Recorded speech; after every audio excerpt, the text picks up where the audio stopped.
வணக்கம். Welcome to government exam simplified Tamil. நான் உங்கள் ஸ்ருதி. சாரி, லாஸ்ட் வீக் கொஞ்சம் பிஸியா இருந்தேன், அதனால வீடியோஸ் போட முடியல. ஸோ இன்னையில இருந்து வீடியோஸ் கரெக்டாக ரெகுலராக வரும். ஸோ நம்ம லாஸ்ட் வெட்னஸ்டே வந்து ஆக்சுவலி போஸ்ட் பண்ண வேண்டிய டாபிக். ஸோ அதுக்கு முந்தின வெட்னஸ்டே நம்ம 6th NCERT-யோட முடிச்சிருந்தோம் ஜியோகிராஃபி. ஸோ அதில் விட்டு போன டாபிக்ஸ் ஆர் அதில் வந்து சில டாபிக்ஸ் மேலோட்டமாக தான் இருக்கும். நம்ம வந்து ரெஃபரன்ஸ் புக்ஸில் வந்துட்டு செக் பண்ணுற மாதிரியான சில டாபிக்ஸ் இருக்கும். இம்பார்ட்டன்ஸ் விச் நம்ம வந்து 7th 8th 9th 10th 11th 12th அந்த புக்ஸில் இதை படிக்க மாட்டோம் அப்படின்ற கூடிய அந்த யூனிக் டாபிக்ஸ் மட்டும் நம்ம இந்த வீடியோவில் பார்க்கலாம். So first, formation and death of star. So stars are formed from nebula, or a huge cloud of gas or dust. Universe or in the galaxy தாண்டி யூனிவர்ஸ்ல இருக்கிற இடத்துல சில clouds இருக்கும். அந்த clouds and dust particles ஆல இருக்கும்.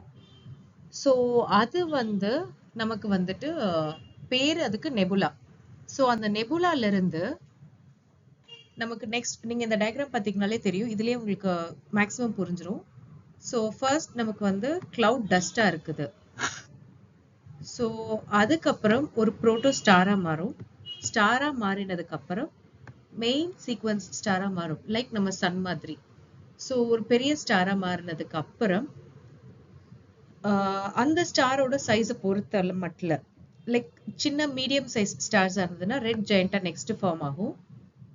அதுக்கப்புறம் திரும்ப பிகாஸ் நமக்கு தெரியும் ஹைட்ரஜன் அண்ட் அந்த மற்ற ஹைட்ரஜன் ஹீலியம் வந்து மாறி மாறி ஃபார்ம் ஆகுது. ஸோ அந்த நியூக்ளியர் ஃபியூஷன் ரியாக்ஷனால தான் நமக்கு வந்து அந்த வெளிச்சம் தெரியுது. ஸோ டு அன் எக்ஸ்டென்ட் அதில் எவ்வளோ ஹைட்ரஜன் ஹீலியமாக மாறிட்டே இருக்க முடியுமோ அவ்வளோ தூரம் மாறிட்டே இருக்கும். சர்டன் டைம்க்கு அப்புறம் there will be no hydrogen helium. அந்த ஸ்டேஜ் வரும்பொழுது it will start converting into red giant. So red ஜெயண்டா கன்வெர்ட் ஆகி மறுபடியும் ரியாக்ஷன்ஸ் நடந்து ஒயிட் டார்ஃபா மாறி பிளாக் டார்ஃபா ஆயிரும். ஸோ நம்ம டார்ஃப் தான் சின்னதாயிரும். ஸோ இதுவே லார்ஜா இருந்ததுன்னா சூப்பர் ஜெயண்டா மாறும். சூப்பர் ஜெயண்டா மாறும் பொழுது சூப்பர் நோவாவா மாறி அகெயின் அதுலயும் நியூட்ரான் ஸ்டாரா மாறும் ஆர் பிளாக் ஹோலா மாறும். ஸோ நியூட்ரான் ஸ்டார்னு சொல்லும் பொழுது அது வந்து ஒரு மேசிவ் ஸ்டாரா தான் நமக்கு வந்து தெரியும் கண்ணுக்கு, அதாவது டெலிஸ்கோப்ல நம்ம பார்க்கும் பொழுது. அதுவே பிளாக் ஹோல்னு சொன்னோம்னா லைக் ரொம்ப ஸ்ட்ராங் மேக்னெட்டிக் இது இருக்கும், ஃபீல்டு ஆர் கிராவிட்டி புல் இருக்கும். ஸோ அந்த டார்க் ஹோல்குள்ள வந்து வெளிச்சமே, அதை ஏன் பிளாக் ஹோல் சொல்றோம் அப்படின்னா வெளிச்சமே உள்ள போனா வெளியில தெரியாது, ரிஃப்ளெக்ட் ஆகாது. அந்த அளவுக்கு கிராவிடேஷனல் புல்னால அது உள்ள போயிடுச்சுன்னா திரும்ப கிடைக்கவே கிடைக்காது, இன்க்ளூடிங் ஒரு லைட் ஒரு என்னன்னாலுமே. பட் சில தியரிஸ் இருக்கு பிளாக் ஹோல் வழியா வந்து அதை வார்ம் ஹோல்னு சம்டைம்ஸ் சொல்றாங்க. ஸோ தட் வேற டைமென்ஷன் போலாம் அந்த மாதிரி எல்லாம். But still under research. ஏன்னா நீங்க எந்த ஒரு எக்யூப்மெண்ட்ஸும் டைரக்டா கூட அங்க அனுப்ப முடியாது, அது பக்கத்துல போனாலே அதோட கிராவிடேஷனல் புல்ல போயிடும். ஈவன் பிளானட்ஸ் கூட அதை வந்து முழுங்கிருன்ற அளவுக்கு சொல்றாங்க. பட் அகெயின் யூனிவர்ஸ் வந்து நீங்க பாத்தீங்கன்னா டெலிஸ்கோபிக் இமேஜஸ் எது பார்த்தாலும் பிளாக்கா தான் இருக்கும். ஸோ இதுல எது பிளாக் ஹோல் இல்லைன்னு கூட தெரியாது, ஸ்டார்ஸையும் முழுங்கும். ஸோ ஸ்டில் அதை வந்து ஃபைண்ட் பண்றது கஷ்டம். பட் அங்கங்க ஃபைண்ட் பண்ணிட்டு தான் இருக்காங்க and they are doing it. So நமக்கு வேற பாயிண்ட்ஸ் இருக்குது வந்து யா. ஸோ ஸ்டார்ஸ் வந்து நெபுலா அந்த ஒரு ஹியூஜ் கிளவுட் ஆஃப் கேஸ் ஒரு டஸ்ட்ல ஃபார்ம் ஆகுது. ஸோ அது என்னன்னா ஒரு அந்த பார்ட்டிகல்ஸுமே வந்து ஒன்னோட ஒன்று புல் பண்ணும் கிராவிட்டியால.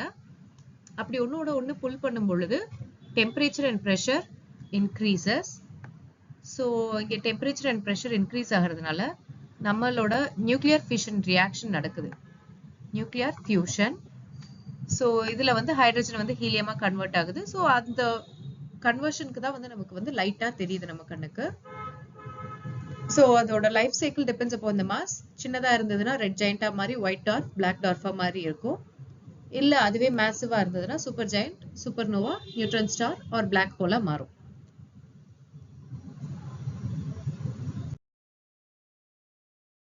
ஸோ இன்டர்நேஷ்னல் டேட் லைன் நான் வந்து அந்த என்சிஆர்டி புக் வீடியோவில் வந்து உங்களுக்கு டைம் ஜோன்ஸ் பற்றி எக்ஸ்பிளைன் பண்ணியிருப்பேன். இன்னொரு கான்செப்ட் என்னன்னா இன்டர்நேஷனல் டேட் லைன். அண்ட் நீங்க இதுல இன்னொரு விஷயம் நோட் பண்ணிக்கோங்க, இந்த மேப்லயே இது வந்து நாட் அ ஸ்ட்ரெயிட் லைன். தெரியுதுங்களா உங்களுக்கு? அவங்க கண்ட்ரிக்கும் பிரச்சனை இல்லாம எல்லாருமா பேசி ஒரு முடிவுக்கு வந்து, இல்லப்பா இவங்க ஏன் கண்ட்ரி ஏன் கான்டினென்ட், ஸோ இது வரைக்கும் இருக்கட்டும் அப்படின்னு சொல்லி they have drawn a line in between. அந்த longitude, exact longitude இந்த இடத்துல எடுக்கல, கொஞ்சம் convenient to the country and political aspect ஆக.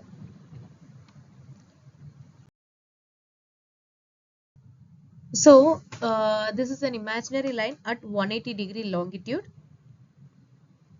prime meridian க்கு oppositeல இருக்க மாதிரி. So இது வந்து west to east அங்க பண்ணும் பொழுது மாறும். நீங்க ப்ரீவியஸ் ஸ்லைட்ல பார்த்திருந்தாலும் தெரியும், ஒரு நாள் முன்ன பின்ன இருக்கும். ஸோ இப்போ நான் வந்து வெஸ்ட் சைடு இந்த மேப்ல இருக்கிறேன் அப்படின்னா, ஸோ நான் இங்க இருந்து இங்க ஒரு டிராவல் பண்றேன், லைக் ரஷ்யால இருந்து அலாஸ்கா டிராவல் பண்றேன் அப்படின்னு சொன்னா எனக்கு வந்து ஒரு நாள் குறையும். தட் இஸ் நான் இப்போ இன்னைக்கு 20th ஆகஸ்ட் இங்க இருந்து ஸ்டார்ட் பண்றேன் அப்படின்னா நான் லேண்ட் ஆகும் பொழுது 19th ஆகஸ்டா இருக்கும். ஸோ ஒரு நாள் வெஸ்ட் டு ஈஸ்ட் டிராவல் பண்றேன்னா ஒரு நாள் மாற்றமா இருக்கும், ஈஸ்ட் டு வெஸ்ட் வந்தனா ஒரு நாள் ஆட் ஆகும். ஸோ இது வந்து நம்ம இன்னும் லைக் எக்ஸாக்டா ஒரு நாள் 24 hours ஆனா கிடையாது, அந்த சின்ன சின்ன ஹவர்ஸ் டிஃபரன்ஸ் தான்.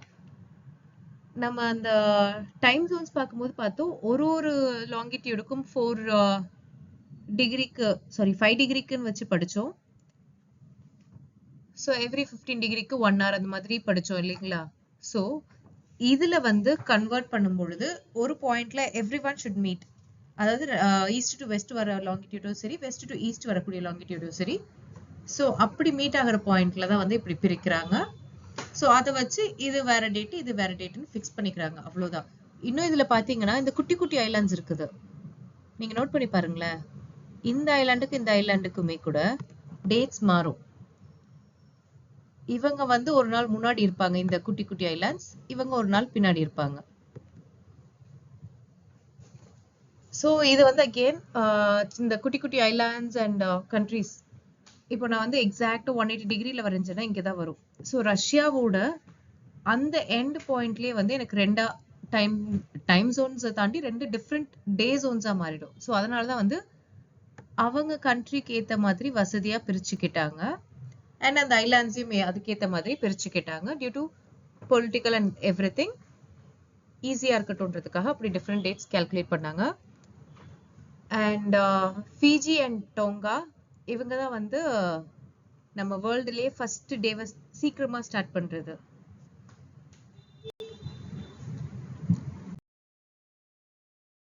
ஸோ சீசன்ஸ் எப்படி ஃபார்ம் ஆச்சு, இது வந்து உங்களுக்கு ஆப்ஜெக்டிவ்லயும் கேட்டிருக்காங்க. என்னன்னா எர்த் வந்து டில்டட் ஆக்சிஸ்ல சுத்தும்னு சொன்னோம். ஸோ அப்படி சுத்தும் பொழுது நீங்க இந்த டயக்ராம்ஸ்லயே பார்க்கலாம், சில பல ரீசன்ஸ் இருக்குன்னு கூட இன்னும் கிளியரா சொல்லலாம், பட் மேஜர் ரீசன் அப்படின்னு பார்த்தா டில்டட் ஆக்சிஸ் தான். Second reason revolution. ஸோ நீங்க இந்த இமேஜ்ல பாருங்களேன், எர்த் அதோட டில்டட் ஆக்சிஸ்ல இருக்கு, அண்ட் இந்த இடம் மட்டும்தான் வந்து உங்களுக்கு சன்னுக்கு கிட்ட இருக்கும். இந்த எண்ட் ஆர் அந்த எண்ட் வந்து அவ்வளோ கிட்ட கிடையாது, பட் ஒரு எண்ட் வந்து கொஞ்சம் கிட்டையா இருக்கும். ஸோ இதுல since it is tilted and sunrise வரும் பொழுது நீங்க பாத்தீங்கன்னா தெரியும், இந்த இடம் மட்டும் ஹெவி சம்மர் இருக்கும். தட் இஸ் இந்த சதர்ன் ரீஜியன்ல. இங்க வந்து அந்த அளவுக்கு சம்மர் இருக்காது, and also due to tilt இவங்களுக்கு அவ்வளோ ஹீட் கிடைக்காது. அகெயின் வெரஸ் நமக்கு வந்துட்டு இங்க சென்டர்ல வரும் பொழுது almost seasons will be equal to every one. Still northern pole and southern போலுக்கு வெளிச்சம் கம்மியா இருக்கும். அண்ட் நீங்க இன்னொன்னு பாத்தீங்கன்னா அண்டார்டிகால always it is covered with ice, ஆனா ஆர்டிக்ல அந்த அளவுக்கு கிடையாது. ரீசன் என்னன்னா அகெயின் அந்த டில்ட் அண்ட் லேண்ட் ஃபார்மேஷன் எல்லாத்தையும் பார்க்கும் பொழுது உங்களுக்கு அட்லீஸ்ட் 6 monthsக்காவது, தட் இஸ் 4 to 6 monthsக்காவது நார்த் நார்த்தன் போல்ஸ் வந்து உங்களுக்கு சன்லைட் படும், பட் சதர்னுக்கு படாது. That is one of the region for அண்டார்டிகால இருக்கிற ஐஸ்க்கு அண்ட் நார்த்தன் ஆர்டிக்ல இல்லாம இருக்கிறதுக்கு. ஸோ அதே மாதிரி திரும்ப இங்க வரும் பொழுது பாத்தீங்கன்னா சவுத் சைட்ல வின்டர் நடக்கும். ஏன்னா சன்னோட ரேஸ் பட்டாலும் கம்மியா படுது. இதுல நீங்க பாத்தீங்கன்னா நார்த் சைட்ல இந்த டைம்ல வின்டர் நடக்கும். ஸோ இப்போ நார்த்துக்கு சம்மர் இருக்கும், சவுத்துக்கு வின்டர் இருக்கும். ஸோ அந்த டில்ட்ன்றதுனாலதான் வந்துட்டு நம்மளுக்கு அந்த சம்மர் அண்ட் வின்டர் மாறி மாறி வருது. அண்ட் அந்த சம்மர் டு வின்டர் சேஞ்சஸ் தான் நமக்கு வந்து ஆட்டம் அண்ட் ஸ்ப்ரிங்கா வருது. And India and only few countries has monsoon, especially India தான் அதுல வந்து அதிகமா மான்சூன் டைப் ஆஃப் climate இருக்குது. இது நீங்க வந்து யூஎஸ்ல யூரோப்ல எல்லாம் பார்க்க முடியாது. அதுக்கான reason will be having separate and NCERT புக்ஸ்லயும் அது வந்து தனியா படிப்போம் அந்த கிளைமேட்ஸ் பத்தி படிக்கும் பொழுது. ஸோ மற்றபடி இருக்கிற மோஸ்ட் ஆஃப் த டைம்க்கு இதுதான், இந்த 4 கிளைமேட்ஸ் தான் இருக்குது, summer, winter, autumn and spring. So autumn and spring ஜென்ரலா அந்த சென்டர் வரும்போது இருக்கும். அண்ட் வென் இட் ஆன் ஆர்பிட்டோட அந்த எண்ட்ல இருக்கும் பொழுது வின்டர் அண்ட் சம்மர் 2 ஹெமிஸ்பியர்ஸ்க்கும் மாத்தி இருக்கும். ஸோ டில்ட் வந்து நமக்கு வந்துட்டு அந்த சன்லைட் படக்கூடிய அந்த விஷயத்தை மாத்துது. அண்ட் ரெவல்யூஷன் சன்ல இருந்து வரக்கூடிய டைரக்ட் ரேஸ் ஒரு அந்த பொசிஷனை கன்வெர்ட் பண்ணுது. ஸோ இது அந்த வீடியோலயும் சொல்லியிருந்தேன், திரும்பவும் சொல்றேன். சம்மர் சாலிஸ்டிஸ், வின்டர் சாலிஸ்டிஸ், ஈக்வினாக்ஸ், இது வந்து உங்களுக்கு ஆப்ஜெக்டிவ்ல டேட்ஸ் கேட்பாங்க கம்பல்சரி, நிறைய தடவை கேட்டிருக்காங்க இன் ஆல் 3 எக்ஸாம்ஸ். ஸோ ஈக்வினாக்ஸ்ன்னு சொல்லும் பொழுது அந்த நாள்ல ஈக்குவல் டே அண்ட் நைட் இருக்கும். ஸோ ஈக்குவல் டே அட் நைட்ன்னு சொல்லும் பொழுது எக்ஸாக்ட் இந்த லைன்ல இருக்கிற அன்னைக்கு நீங்க பாக்குறீங்க இல்லையா, இந்த எக்ஸாக்ட் டைம்ல தான் வந்துட்டு we will be having equinox. Exact அந்த 24 ஹவர்ஸ்ல 12 hours டே 12 hours நைட்னு சொல்லலாம். So March 21st and September 23rdல இருக்கும். சம்மர் சாலிஸ்டிஸ்னு சொல்லும் பொழுது நார்தர்ன் ஹெமிஸ்பியர் வந்து லாங்கர் டேஸ், அதாவது சன் வந்து நமக்கு நிறைய இருக்கும் அந்த சம்மர் சீசன்ல. we will be having a long days and night கம்மியா இருக்கும். நீங்க அதை ஜென்ரலாவே பார்க்கலாம். இந்த டைம்ல பாத்தீங்கன்னா இருட்டுறது லேட்டா இருக்கும், அதுவே வின்டர் போக போக சீக்கிரமா இருட்டிடும். ஸோ அந்த மாதிரி இருக்கக்கூடியதுல longest day and shortest night northern ஹெமிஸ்பியருக்கு ஜூன் 21st வரும். ஸோ வின்டர் சாலிஸ்டிஸ்னு சொல்லும் பொழுது சதர்ன் ஹெமிஸ்பியர் வந்து டுவர்ட்ஸ் த சன் இருக்கும். நமக்கு வந்து தட் இஸ் நார்தர்ன் ஹெமிஸ்பியர், நம்ம India is completely northern hemisphere. So நமக்கு வந்துட்டு நைட் வந்து அதிகமா இருக்கும், பகல் வந்து கம்மியா இருக்கும். அதுவே சதர்ன் ஹெமிஸ்பியருக்கு பகல் ரொம்ப நேரம் இருக்கும், நைட் வந்து கம்மியா இருக்கும். ஸோ நெக்ஸ்ட் வந்து ஆஸ்ட்ராய்ட் பெல்ட். நம்ம பார்த்தோம் மார்ஸ் அண்ட் ஜூபிட்டருக்கு நடுவுல இருக்குது அப்படின்னுட்டு. ஸோ இதுதான் வந்து பிரிக்குது ஆல்மோஸ்ட். ஸோ சிலர் இதுக்கும் வந்து ஒரு தியரிஸ் இருக்குது. பிகாஸ் நீங்க பாத்தீங்கன்னா எல்லாமே பிளானட்டா ஒரு ஷேப்ல ஒரு ப்ராப்பர் ஃபார்ம்ல தான் வந்து சன்னை ரிவால்வ் பண்ணுது. பட் இந்த ஆஸ்ட்ராய்ட் பெல்ட் ஒரு ப்ராப்பர் ஷேப் இல்லாம சம் ராக்ஸ் வந்து ஒன்னோட ஒண்ணு அங்க சுத்திட்டே இருக்குது. எல்லாமே அவங்களும் வந்து அவங்களோட ஓன் ஆக்சிஸ், ஆர்பிட் எல்லாமே வச்சு கரெக்டா ரிவால்வ் ஆயிட்டே இருக்காங்க. ஸோ அதனால அவங்க என்ன பிலீவ் பண்றாங்கன்னா, மேபி வந்து சோலார் சிஸ்டம் ஃபார்ம் ஆகும் பொழுது இதுவும் வந்து பிளானட்டா ஃபார்ம் ஆயிருக்கலாம், மிஸ் ஆயிருக்கலாம், ஆர் ஈவன் ஒரு சில பிளானட் வந்து செதறி இப்படி இருந்திருக்கலாம். அந்த மாதிரி நிறைய தியரிஸ் இருக்குது. பட் மேஜர் தியரி இஸ் இது வந்து சோலார் சிஸ்டம் ஃபார்மேஷன் ஆகும் பொழுது ஒரு ப்ராப்பர் ஃபார்மேஷன் ஆகாம இப்படியே இருந்துருச்சு அப்படின்ற மாதிரி. ஸோ ஆஸ்ட்ராய்ட்ஸை பொறுத்த வரைக்கும் இது எல்லாமே ஸ்ட்ராங் ராக்கி ஆப்ஜெக்ட்ஸ் தான். இதை நான் ஏன் சொல்றேன்றது பின்னாடி உங்களுக்கு புரிய வரும். ஸோ இதுல வந்து ஒரு சில குட்டி குட்டியா இருக்கிறதுலயும் கொஞ்சம் பெருசா இருக்கக்கூடியதை டார்க் பிளானட்னே சொல்றாங்க.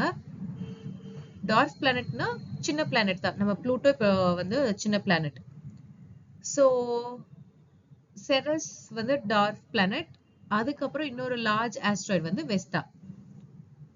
ஆஸ்ட்ராய்ட்ஸ் வந்து ஈவன் தோ அங்க இது பண்ணிட்டே இருந்தாலும் ஒன்னோட ஒண்ணு இடிச்சுக்கல, கரெக்டா அதுக்கான ஸ்பேஸ் கொடுத்து எல்லாமே டிராவல் பண்ணிட்டு இருக்காங்க. அந்த every individual objects or that individual stone rocks.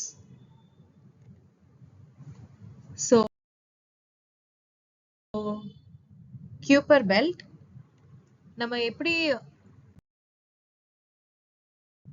asteroid belt ன்னு சொன்னோமோ அதே மாதிரி இந்த Kuiper belt இருக்கு. நீங்க இதுல பார்க்கலாம். So asteroid belt இந்த இடத்துல இருக்கு. இந்த இடத்துல that is நம்ம Pluto, Neptune எல்லாம் Neptune தாண்டி இருக்கிறதா இந்த Kuiper belt. So இதுவும் வந்து full of objects தான், rocky objects தான். Thick flattened ring around the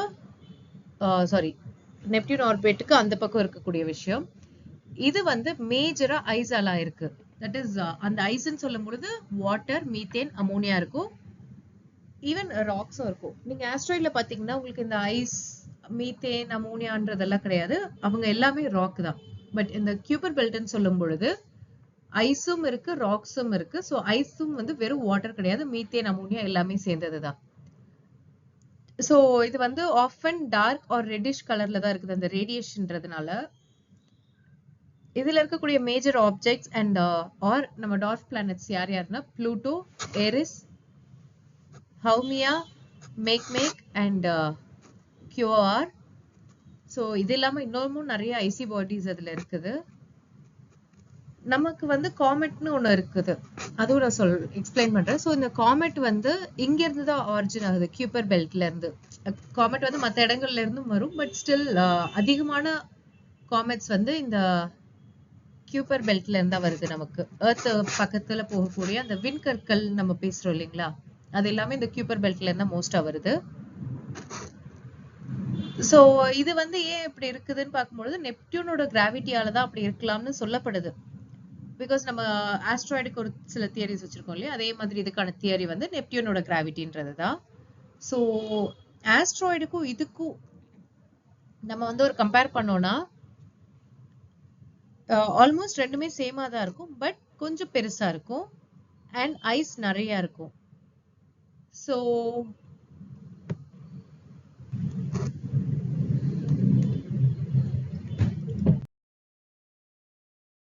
comets. So comets னு சொல்லும் பொழுது small icy objects sun சுத்தி போகும் பொழுது elongated elliptical pathsல அவங்க பாட்னர் ரோல் ஆவாங்க. நம்ம பிளானட்ஸ்க்குன்னு சொல்லிட்டு சில ரூல்ஸ் அண்ட் டேர்ம்ஸ் இருக்குது, அதை வந்து இவங்க காமெட்ஸ் ஃபாலோ பண்ண மாட்டாங்க. தட் இஸ் வை இவங்களுக்கு பேர் காமெட்ஸ். ஸோ ஜெனரலா it is made up of ice, dust and rocks தான் இருக்கும். ஈவன் இதை வந்து டர்ட்டி ஸ்னோபால்னு சொல்லுவாங்க. இதோட அந்த நியூக்ளியஸ், அந்த சென்டர் வந்து சில ஹண்ட்ரட்ஸ் ஆஃப் மீட்டர்ஸ்ல இருந்து பல கிலோமீட்டர்ஸ் வரைக்கும் ஆன லென்த்ல இருக்கும். நம்ம இதை வந்து பேருக்கு தான் ஸ்மால்னு சொல்றோம், பட் நிஜமாவே அது பெருசுதான். பிளானட்ஸை கம்பேர் பண்ணும்போது சின்ன சின்ன சைசஸ். ஸோ இது வந்து நமக்கு Kuiper பெல்ட்ல இருந்து வரும். ஆர் ஓரட் கிளவுட்னு ஒன்று சொல்லுவாங்க. அது நீங்க இங்க பாத்தீங்கன்னா இங்க we will be having our asteroid belt. அதுக்கப்புறம் இந்த Kuiper belt இருக்கும். அதுக்கும் தாண்டி வெளியில இருக்குது பாத்தீங்களா, இதான் வந்து ஓரட் கிளவுட். நான் தான் லாஸ்ட் இதுல வந்து அதை எக்ஸ்பிளைன் பண்ணல, இதுல பிக்சரோட எக்ஸ்பிளைன் பண்றேன். ஸோ இதுதான் வந்து ஓரட் கிளவுட்ஸ். ஸோ இங்க இருந்தும் கூட நமக்கு காமெட்ஸ் வரும், இந்த Kuiper பெல்ட்ல இருந்தும் வரும் ஆர் ஓரட் கிளவுட்ஸ்ல இருந்தும் வரும். ஆனா நீங்க பாத்தீங்கன்னா ஆஸ்ட்ராய்ட் பெல்ட்ல இருந்து எதுவுமே வராது. அவங்க அந்த ப்ராப்பர் இதுல இருந்து சுத்திட்டே இருக்கிறாங்க. வெரஸ் இந்த Kuiper பெல்ட் அண்ட் ஓரட் கிளவுட்ல இருக்கிறது வந்து ராக்கி ஆப்ஜெக்ட்ஸ், ராக்ஸும் இருக்கு, கூடவே ஐசி ஆப்ஜெக்ட்ஸும் இருக்குது. இவங்க வந்து காமெட்ஸா டிராவல் பண்றாங்க. அதுல இருந்து ஒரு பர்டிகுலர் ஸ்டோன் ஒரு ஐஸ், அந்த ஒரு ஆப்ஜெக்ட் வந்து அவங்களோட அந்த பெல்ட்ல இருந்து வெளியில வந்து they are passing around the sun. So sun கிட்ட வர வர வர அந்த ஐஸ் பார்ட்டிகல்ஸ், நம்ம சொன்னோம் இல்லைங்களா இது ஐஸ்ல மேட் ஆயிருக்குன்னு, அது வந்து வேப்பரைஸ் ஆகுது, லைக் ஆவி பறக்குதுன்னு நம்ம சொல்றோம் இல்லையா, அந்த மாதிரியான விஷயங்கள் ஆகும் பொழுது நம்ம கண்ணுக்கு அது வந்து ஏதோ ஒண்ணு எரிஞ்சிட்டே வர்ற மாதிரி தான் தெரியும். நீங்க இந்த இமேஜ்லயே பாருங்களேன், சென்டர்ல இருக்கும், இது பின்னாடி ஏதோ ஒண்ணு எரிஞ்சிட்டே இருக்க மாதிரி இருக்கு. ஸோ நமக்கு பார்க்கும் பொழுது வால் நட்சத்திரமா தெரியும். ஸோ இது வந்து ஷார்ட் பீரியட் காமெட்னா கியூபியர் பெல்ட்ல இருக்கும், லாங் பெல்ட்னா ஓரட் கிளவுட்ல இருக்கும். நமக்கு அந்த டிஸ்டன்ஸ்லேயே தெரியும். ஸோ ஃபேமஸ் காமெட் வந்து ஹெலிஸ் காமெட். எவ்ரி 76 இயர்ஸ் 76 வருஷத்துக்கு ஒரு வாட்டி நமக்கு தெரியும். So states where tropic of cancer passes west to east டைரக்ஷன்ல பார்க்கலாம்.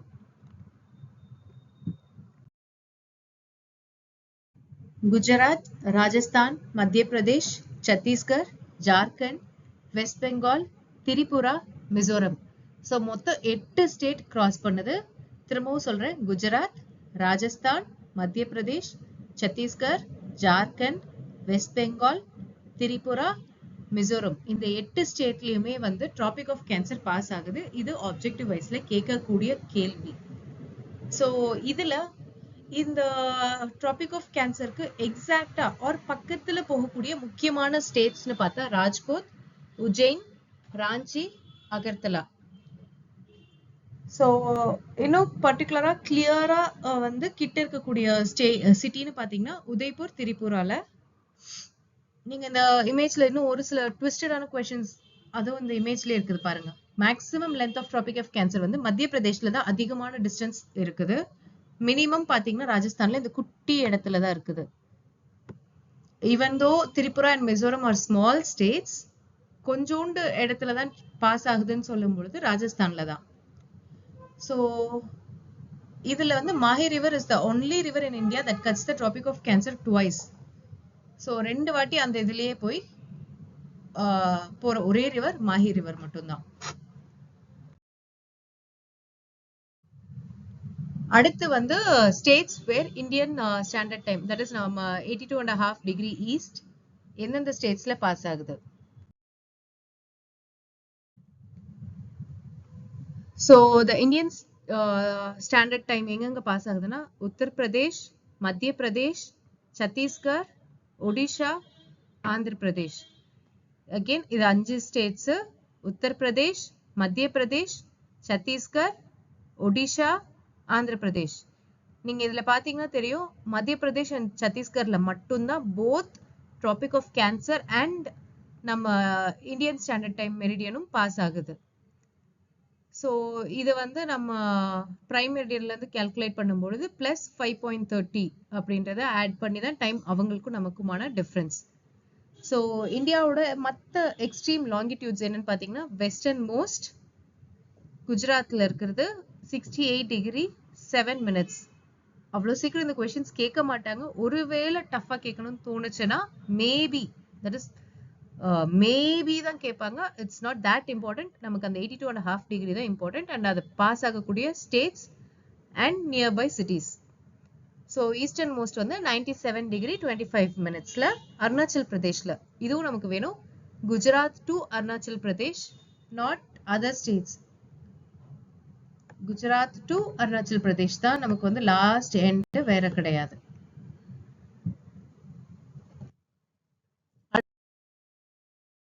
அடுத்து கோரல் ஐலாண்ட்ஸ், லக்ஷ்மதீப் ஐலாண்ட்ஸ் எஸ்பெஷலி.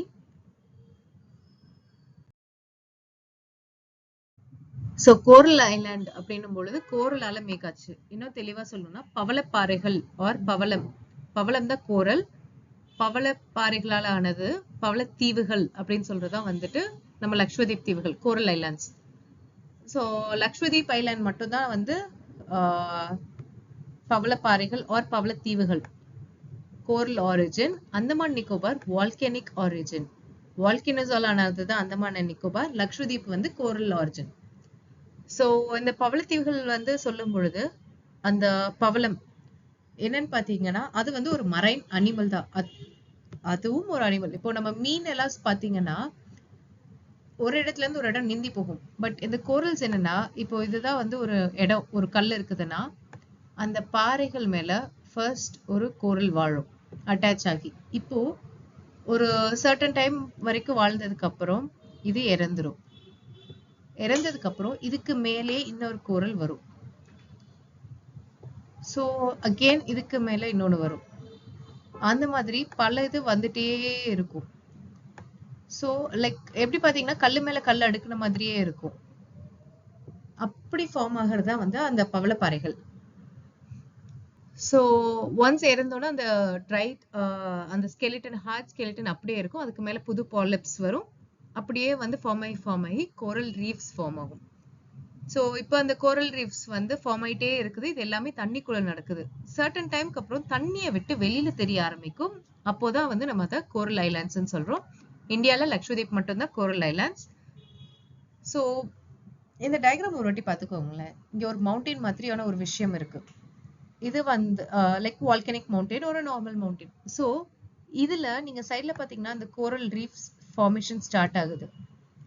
அது அப்படி ஃபார்ம் ஆக ஆக ஆக இந்த இடத்துல லகூன் மாதிரி ஃபார்ம் ஆகுது. அதாவது சொல்லணும்னா சுத்தி தண்ணி ஃபார்ம் ஆகி அந்த லேண்ட் கொஞ்சம் கொஞ்சமா உள்ள போயிட்டே இருக்குது.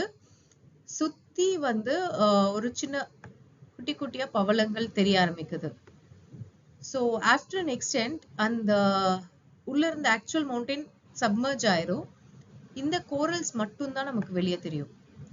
சுத்தி தண்ணி இருக்குது. சோ இங்க ஒரு வாட் டு சே ஒரு ஐலாண்ட் ஒரு மவுண்டைன் இருந்ததுக்கான அடையாளமே இல்லாத அளவுக்கு இந்த கோரல்ஸ் மட்டும் தான் நமக்கு வெளியே தெரிய வரும். சோ கோரல் ஒரு இடத்துல இருக்கு அப்படின்னு சொன்னோம்னா it is an indicator of clean warm shallow water. shallow waterனா அங்க வந்து தண்ணி ஆழம் கம்மி. அதுக்கப்புறம் வார்மா இருக்கும். தட் இஸ் ரொம்ப கோல்டும் கிடையாது, ரொம்ப எக்ஸ்ட்ரீம் ஹீட்டும் கிடையாது, வார்மான இதுல இருக்கு. And clean water. இது எதுக்கு நான் திரும்பவும் வந்து அதை ரொம்ப ஸ்ட்ரெஸ் பண்ணி சொல்றேன் அப்படின்னா, நமக்கு வந்து ஆஸ்திரேலியால வந்து கிரேட் பேரியர் ரீஃப்னு சொல்லுவாங்க. அடிக்கடி நியூஸ்ல வந்துட்டே இருக்கிறது அந்த கிளைமேட் சேஞ்ச்னு வந்ததுனாலே அதுல இதுவும் ஒரு விஷயமா வருது. ரீசன் என்னன்னா கோரல்னு சொல்லும் பொழுது அந்த பவளங்கள் நீங்க லைக் நம்ம நிறைய இதுல எல்லாம் ஜுவல்ஸ்ல எல்லாம் கூட பார்த்திருக்கோம். அந்த பவளம் எல்லாம் அவ்வளவு கலர்ஃபுல்லா இருக்கும், நல்லா ஷைனியா இருக்கும், சூப்பரா இருக்கும் பாக்குறதுக்கே. பட் இந்த என்விரான்மெண்டல் பொல்யூஷன் அண்ட் சேஞ்சஸ், அந்த தண்ணியில இருக்கக்கூடிய அந்த பொல்யூஷனால கிரேட் பேரியர் ரீஃப்ல இருக்கக்கூடிய அந்த பவளங்கள் ப்ளீச்சிங் ஆகுது. தட் இஸ் கலர் போகுது. அப்போ கலர் இல்லாம ஆகுது. சோ அது வந்து கோரல்ஸ் எல்லாம் இறக்குது. அப்போ அந்த இடத்துல பொல்யூஷன்ஸ் அதிகமா இருக்கு, அந்த அளவுக்கு வாட்டர் பொல்யூஷன் ஆயிருக்குதுன்றத அந்த இடத்துல ரிப்பீட்டடா ப்ரூவ் பண்ணுது.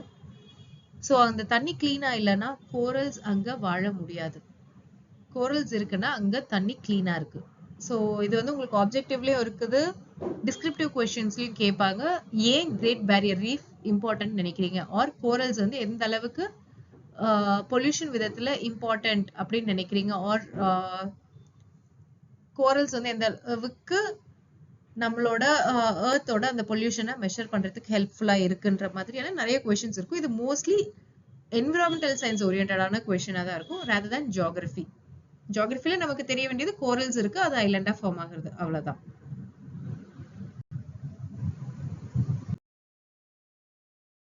So next is Indian research stations in Antarctica. இதுல ஒரு வாட்டி பாத்துக்கோங்க, தக்ஷின் கங்கோத்ரி, பாரதி அண்ட் மைத்ரி இங்க இருக்குது பாருங்க. சோ இது மூணு தான் வந்து இந்தியாவோட research stations in Antarctica. So அண்டார்டிகால வந்து நோ பெர்மனன்ட் ஹியூமன்ஸ், அவ்வளோ ஐஸ்ல வந்து யாருமே ஹியூமன்ஸ் கிடையாது. பட் எல்லா கண்ட்ரீஸுமே ஒரு ட்ரீட்டியும் போடுறாங்க. அதாவது இனிஷியல் டைம்ல ஆல் கண்ட்ரீஸ் போறாங்க அண்டார்டிகால, ஹியூமன்ஸ் இல்ல, நம்ம எப்படியாவது அங்க போய் ஹியூமன்ஸ் வாழ வைக்க ட்ரை பண்றோம், அந்த அண்டார்டிகாவையும் நம்மளோட கான்டினென்ட்ல அட்டாச் பண்றோன்ற மாதிரியான விஷயங்கள். அப்போ எல்லா கண்ட்ரீஸும் சேர்ந்து இல்ல, அண்டார்டிகா வந்து என்னதான் நம்ம பேசினாலும் it is an important place for humans. So அவங்க எல்லாரும் சேர்ந்து 1959ல ஒரு அண்டார்டிகா ட்ரீட்டி போடுறாங்க, வேர் அண்டார்டிகா ஜோன் வந்து பீஸ்ஃபுல் சயின்டிபிக் ரிசர்ச் தவிர்த்து வேற எதுவுமே பண்ணக்கூடாது. தட் இஸ் மிலிட்ரி ஆக்டிவிட்டிஸோ இல்ல டெரிட்டோரியல் கிளைம்ஸோ, அதாவது இது என்னோட கண்ட்ரி என்னோட கான்டினென்ட் அப்படின்ற விஷயமோ, இது என்னோட கான்டினென்ட் என்னோட கண்ட்ரி, நோ கிளைம்ஸ், இங்க ரிசர்ச் மட்டும் தான் பண்ண போறோம். அப்படி சொல்லும் பொழுது பல கண்ட்ரிஸ் ரிசர்ச் ஸ்டேஷன்ஸ் அங்க வச்சிருக்காங்க. அதுல நம்ம இந்தியா வச்சிருக்க ரிசர்ச் ஸ்டேஷன்ஸ் என்னென்னு பாத்தீங்கன்னா தக்ஷின் கங்கோத்ரி, மைத்ரி, பாரதி ஸ்டேஷன், இதுல தக்ஷின் கங்கோத்ரி வந்து இதுதான் ஃபர்ஸ்ட் ரிசர்ச் ஸ்டேஷன் இந்தியாவுக்கு வைக்கிறது 1983ல. பட் என்னன்னா அது வந்து சப்மர்ஜ் ஆயிருச்சு அண்ட் லேட்டர் ஆன் கூட பெரிய அளவுல யூஸ் பண்ண முடியல. ஸோ அதனால வந்து அதை வந்து ஒரு லைக் அபேண்டன் பண்ணியாச்சு. மைத்ரி இன்னமும் ஆக்டிவ்ல இருக்கு, 1989ல பண்ணாங்க. அண்ட் பாரதி ஸ்டேஷன் வந்து செட் பண்ணது வந்து 2012ல தான் பண்ணாங்க, இன்னமும் ஆக்டிவா இருக்குது. இங்க இருக்கக்கூடிய பீப்புளோட நம்ம கம்யூனிகேஷன் பண்ணக்கூடிய அந்த லெட்டர்ஸ் அனுப்புறதா இருக்கட்டும், every thing happens via Goa postal division. So national centre for polar and ocean research அவங்களுக்கு கீழே தான் வரும். ஸோ இது வந்து ஒரு அட்டானமஸ் ரிசர்ச் இன்ஸ்டிடியூஷன் தான், மினிஸ்ட்ரி ஆஃப் எர்த் சயின்ஸ் கீழே வரும், கோவால இருக்கு. ஸோ இப்போ அண்டார்டிகாவுக்கோ இல்லை ஆர்டிக்லயும் நமக்கு சில ரிசர்ச் ஸ்டேஷன்ஸ் இருக்கு. ஸோ ஆர்டிக்ல இருக்க ரிசர்ச் ஸ்டேஷன் பேர் வந்து ஹிமாத்ரி. இங்கிருந்து ஏதாவது லெட்டர்ஸ் அனுப்பணும் ஆர் எனி திங் மெசேஜஸ் அப்படின்னு சொல்றோம்னா, ஆர் ஈவன் ஹிமாலயன் கிளேஷியர்ஸ்க்கும் அனுப்பணும்னா இவங்க மூலியமா கோவா போஸ்டல் டிவிஷன் மூலியமா தான் எதா இருந்தாலும் சென்ட் பண்ண முடியும். ஸோ இங்க ரிசர்ச்னு சொல்லும்போது என்ன ரிசர்ச் பண்ணுவாங்கன்னா, கிளைமேட் சேஞ்சஸ் பத்தி, ஓசோன் ஹோல் பத்தி, கிளேஷியர்ஸ் பத்தி படிக்கிறதுக்கு, மெட்ரோலஜி அந்த மாதிரியான ரிசர்ச்க்கு மட்டும்தான் இங்க இருக்கிறது பண்ணணும். எல்லா கண்ட்ரீஸும் இந்த ட்ரீட்டி அண்ட் டீல்ல தான் ஒர்க் பண்ணிட்டு இருக்காங்க as of now.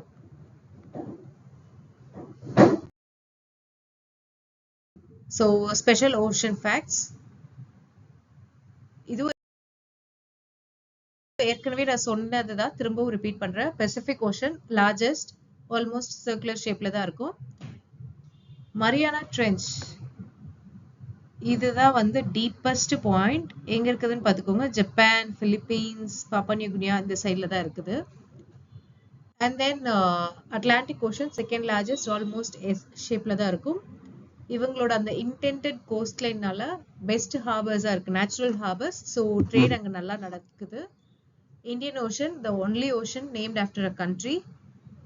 Arctic ocean கம்ப்ளீட்டா நார்த் போல்ல சரவுண்ட் பண்ணியிருக்குது. ஸோ ஆர்டிக் ஓஷனும் பசிபிக் ஓஷனும் கனெக்ட் ஆயிருக்கக்கூடிய விஷயம் பேரிங் ஸ்ட்ரெயிட். ஸோ அதுவும் நான் வந்து என்சிஆர்டி புக்ல அந்த மேப்ல மார்க் பண்ணி காமிச்சிருப்பேன். And then southern ocean which completely encircles Antarctica.